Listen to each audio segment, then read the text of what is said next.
to Free Media. I'm Amber Duke. And I'm Robby Soave. Well, the mainstream media seems to be glitching over how to attack Elon Musk and his DOGE team. This clip of MSNBC's Joy Reid is making the rounds as she tries to be taken seriously as she says this. Let me ask you this, because the Democrats are in the minority, so you have only so much leverage.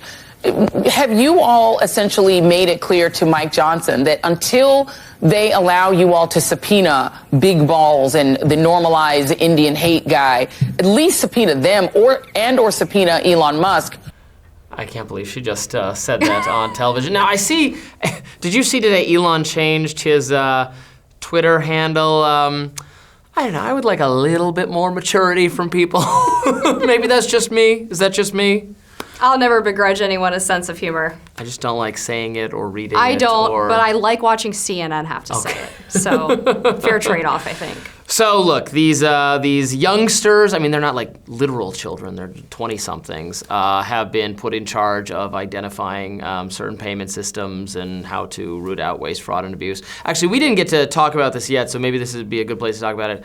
I have a feeling we're going to disagree on this one, but going after that one guy, what was his name, Ilez? Yeah. That guy who had said these I would say pretty bad things in recent weeks. I don't really think it was doxing to reveal that like he's a significant person in our government now.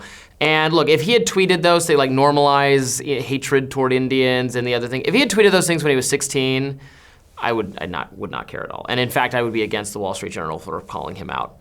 He tweeted it like a couple weeks ago. It seems bad to me. Like, I hate firing people for dumb things they've said, but I don't know, it's pretty bad. I think you would be fired in the course of your normal employment. I think if they find USAID employees who've said similar things about white people, they're gonna fire them, so. Yeah, I'm pretty amenable to J.D. Vance making the point that you don't want to reward cancel culture, and media outlets like to do this thing where they dig through people's social media trying to find things that are objectionable. But I do think the recency and the quote-unquote severity of these statements does lead to questioning this young man's judgment, which is relevant when you're talking about the ability to work in a role that's as important as this one. So I fall a little bit on the middle on this one. We probably don't disagree as much as you expected. Especially because he is in a prime policy-making role too. He's not like he's not like a professional athlete or something where I don't care. There are a lot of circumstances where I wouldn't care, but it's like, oh, I don't know. There are some accountability for, saying things you shouldn't say. So that's where we're at with that. But anyway, I don't think the Democrats, going back to, Joy Reid, talking to them about what they're going to do, stop any of this. It seems like they have no plan, even from their ideological position. They have no leadership. They have no strategy. They have no mass mobilization in the streets. There's no one. I mean, there was like pathetically small protests. Actually, even mainstream media was making fun of how pathetic the protests were a few days ago. They're just kind of screwed for right now. There was an amazing Mark Halperin clip a few days ago as well, where he was talking about how he's very rarely rendered speechless when covering politics, but he's found himself speechless in how inept and flat-footed the Democrats have been in response to Trump's flood the zone strategy. And I think that's exactly right. They haven't really articulated any real plan to combat what he's doing. I mean, there's the lawfare, obviously, but outside of that, from a political standpoint, they don't seem to be doing much of anything. And compared to last time around, they're doing almost nothing. Compared to the first term. No, I completely agree. I mean, like Al Green has his unserious impeachment effort. He was the first to attempt to impeach Trump the first time as well. But outside of that, it's been amazingly quiet outside of like the really charged political rhetoric about the constitutional crisis and nobody elected Elon Musk, which I find to be quite a farcical argument considering the fact that Elon Musk was all over the campaign trail with Donald Trump. He was standing behind him, jumping up and down like a maniac He for most of the put time. $400 million into his re-election campaign, basically ran the campaign's ground game. It was very obvious that he was going to be heavily involved in this administration. And then you get the CBS YouGov poll that comes out that says 70% of Americans think that Trump is doing what he promised to do, compared to 40% back in 2017. Yeah, he's doing what he said he was going to do, and this demonstrates, and I would say this is a good thing, that trying to eliminate waste, fraud, and abuse from the federal government, which is very difficult, is a popular thing to do.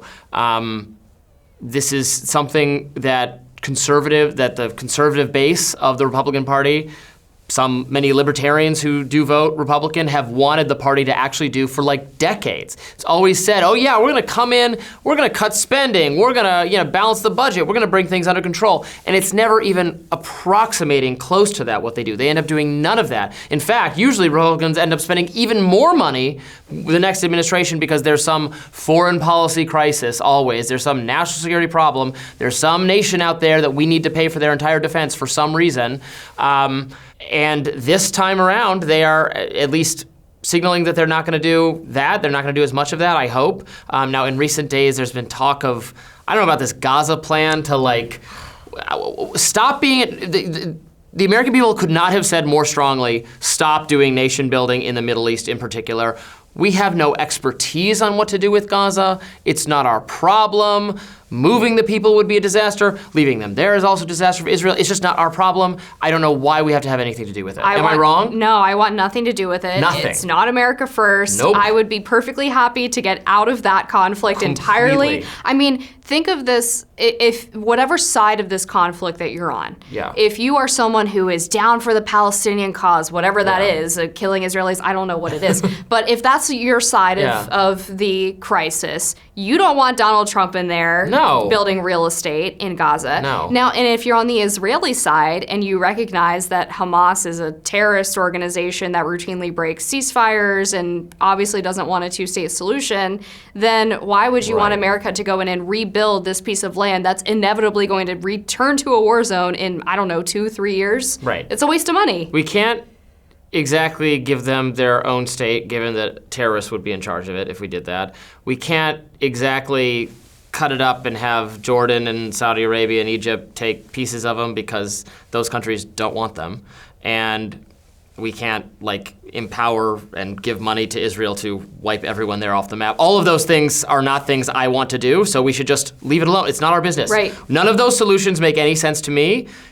So I just don't want to be involved. That's how I feel too. I want to just like wipe our hands clean of it. And that's how most Americans feel. I know. They could not have indicated over and over again. We're exhausted. Yeah. Going back just really quick to one thing you said about the long-running conservative rhetoric around cutting government spending and the size of government and then never doing anything about it. I think if there's one lesson we can learn from the second Trump administration, it's that just the tiniest amount of political will can accomplish so much.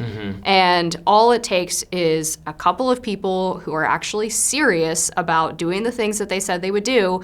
And it's not even that hard. Like everyone always thought, okay, well, we have all this government spending, but it's so hard to cut things once they're already in place. But it's actually not that hard. You've heard Democrats belly aching, but the American people love it. They love it.